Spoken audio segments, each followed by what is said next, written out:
I honestly don't think that it's going anywhere. It's on my mind that if this thing were to pop out, it could become some deadly implement flying down the street at 60 miles an hour. Just made a couple safety chains, so if worst case scenario this thing were to pop off, it wouldn't go anywhere. Obviously cutting these things off and making a hinge would solve all of that. This is my cheap and easy way of just feeling safe.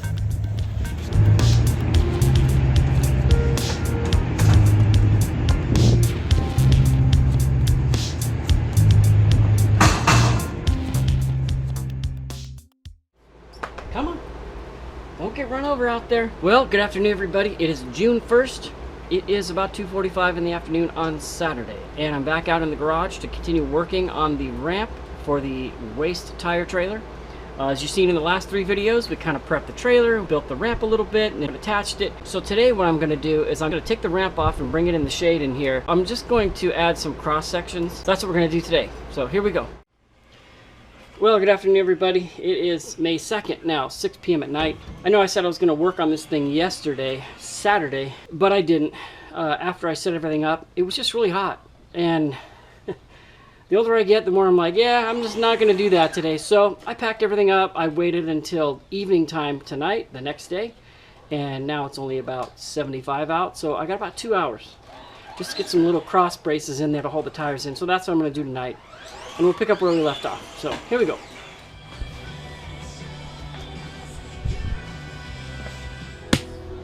All right, we're coming down to the home stretch. I got 2 more welds to do and we're done. And then I'm gonna throw it up there and just shoot some black paint on it after I clean it really good. The sun has officially gone down. I think we probably have about a half-hour light left. So we gotta get the show on the road. Here we go. Well, I want to flip it over and do the backside too, so I guess I'm not almost done.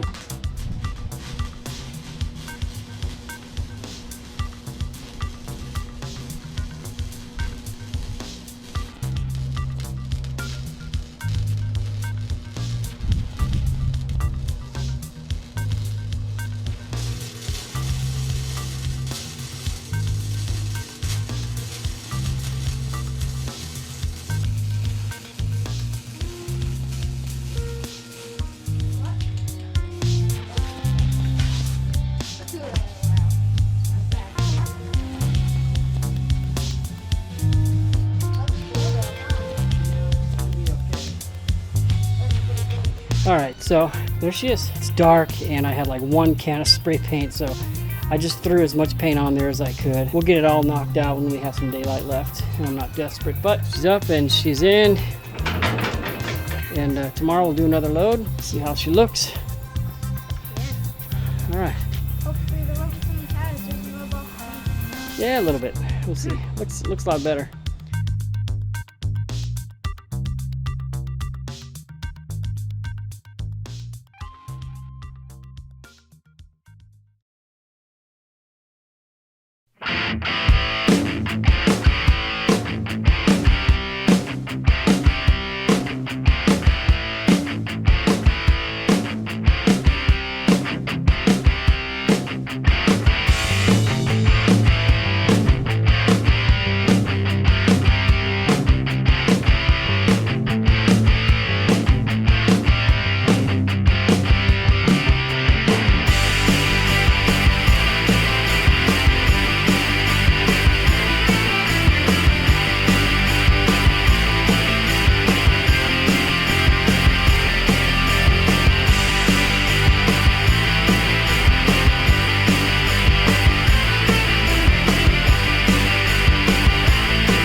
Hey, big dummy.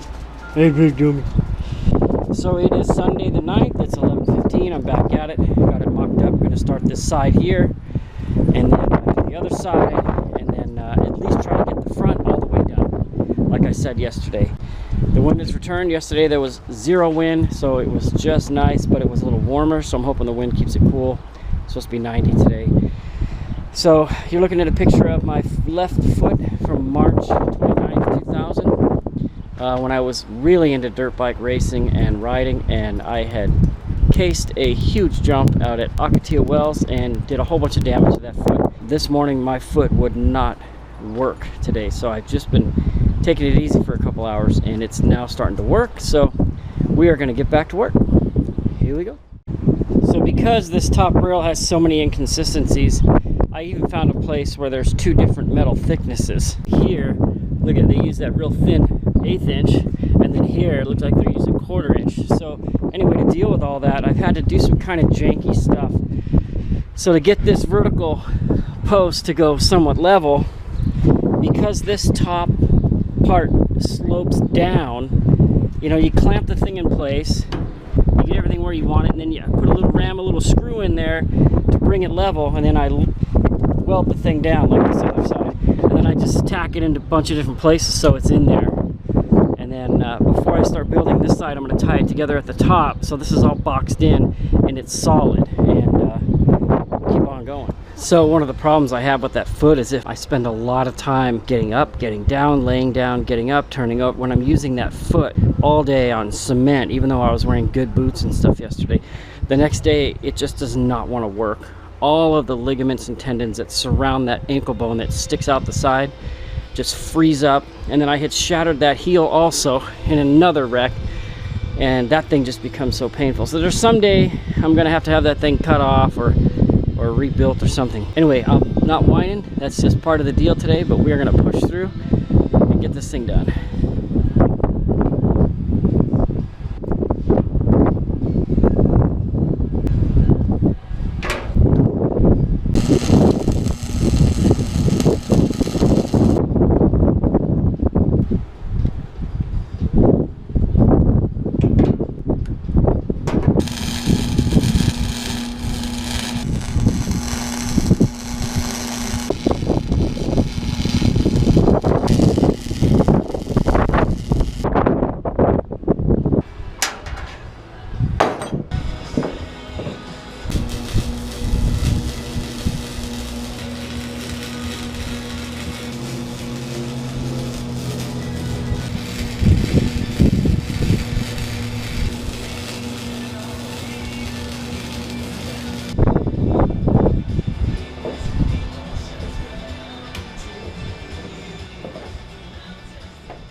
Gotta take a water break. So the wind is really blowing. What a lot of fun it is welding in the wind. Yesterday we were going and getting this metal, and my kid, you know, my boy, talking about going to Mars, and I'm like, nobody will ever go there. It just makes no sense. The risk is too high for human life. It's gonna take you 6 months to get there, 6 months to get back. So you're a year away from support and doctors and things, and I don't think anybody will ever take that risk. And he says, well, we could find different types of metals and minerals there that we could use here on Earth. So, okay, yeah, I was impressed by that, so I tried to explain to him about the expense it would take to harvest those things and how much they would cost once they get back on Earth. Tried to use the grocery store for an example of how cheap it is just to go to the store, but if you were to go to the store and buy those metals, it's going to cost you $1 million an ounce or something like that. So he didn't understand the economics in it, but he understands that there could be something awesome up there. So I just thought it was the cutest thing on Earth. Still a little kid. Alright, it's about 1:30 on Sunday, and I'm just going to show you guys what I got done here. Get my hat on. My head is fried. You see I've got these vertical posts in now, all welded into place. See how the whole trailer, it's all becoming one. It'll go a lot faster once, now that I know what I'm doing, but I wanted to show something to you guys. You guys have seen me goof some stuff up in the past, where I misdrilled the RV light on the front of the camper. I also, let's just show you here, I cut these before I built this. So when I cut these, I made them this length, but adding this added another 1/4 inch almost in length for these. So I just glob weld that one in there, and then these last two, I just not going to waste these. I don't have time to go get any more steel. Everything's closed, and then Monday we're back to work, and I have to use this Monday. So I just cut some spacers and I welded them in there, and then what I'm going to do is grind this flat and then weld this across again, and then we're going to paint it and call it good. All right, the latest challenge on this project is from here to that corner, this rail drops so bad that it doesn't fit. See how this is flushed all the way up? So I'm ramming this piece of strip in here, and I'm just going to weld it in place.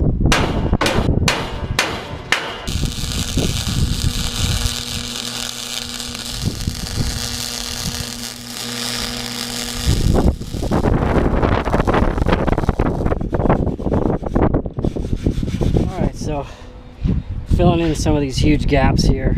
Got this side all welded on the outside on all the stress points, and then I got them also welded on the inside all the way down there. So this side's pretty much done. All I have left to do is tie in this corner and then weld all these stress points, and then I'm done for the day. Alright, it is 5:45, and that's as far as I'm gonna go because I've run out of enough length to continue. But there she is. Let's get a good look here. Kind of get the idea of what's going to end up being. So I'm going to use it like this tomorrow, just with those verticals, and see how the tires fit in there. And I don't know if it's going to need horizontal steel to keep the tires in or not, but we'll see. So thanks for watching over the last 2 weekends, and that's a lot of welding. We'll see you next time.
Good morning, everybody. It is Sunday. I don't know what date it is.